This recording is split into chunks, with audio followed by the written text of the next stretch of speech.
Again, thanks for having me down. Glad to get back on the beach on this cool fall afternoon. Kind of discussing high-level changes. With this monitoring effort that we've been doing, we're not kind of pinpointing volumetric change like we do on a lot of beaches, because honestly, sand volume isn't necessarily your issue. It's where the sand is at the moment. So just for those who maybe weren't here a couple of years ago, you have a lot of things impacting your shoreline. Dewey's has been one of the most dynamic beaches in the state, but fortunately, for the most part, when it was developed, properties were set far enough back from the ocean to prevent the ocean from reaching them. I know we've had a lot of erosion going on in the center part of the beach recently.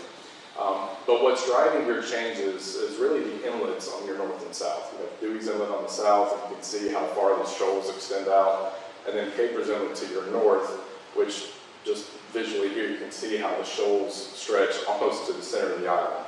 So as those shoals constantly move around, sand from the inlets is being pushed offshore, and then waves are trying to push that sand back on shore. So it's this balance between the currents and the waves that are shifting this sand around.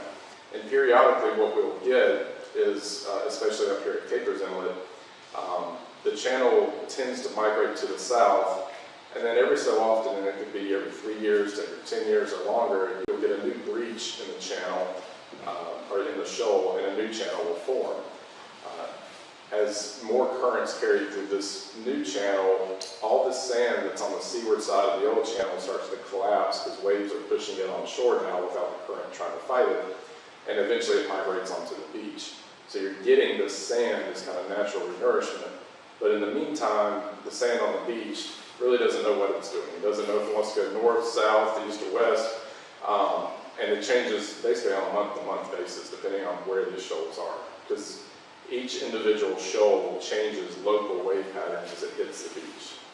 So generally speaking, in normal situations, you have focused waves at the center of the island that aren't impacted by the shoals, and that can drive sand in both north and south. However, when we do have one of these shoal attachment events, there's so much sand attaching that it can work down the coast and actually kind of feed the center of the island. And we'll show you some examples of that. This is a mean-looking graphic showing you where the shoreline used to be for various dates.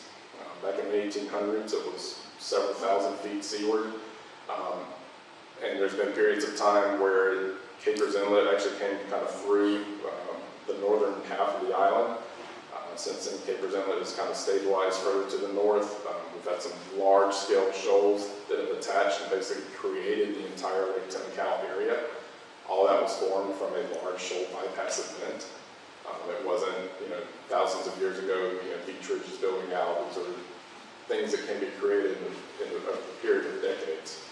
And we've seen similar things like that at the East End of Key Island at the ocean course, if you scroll back to Google Earth imagery there. But in doing that, there's basically a marsh system that's created with basically its own kind of separate area or island, and then that's being flushed by this inlet when it is open.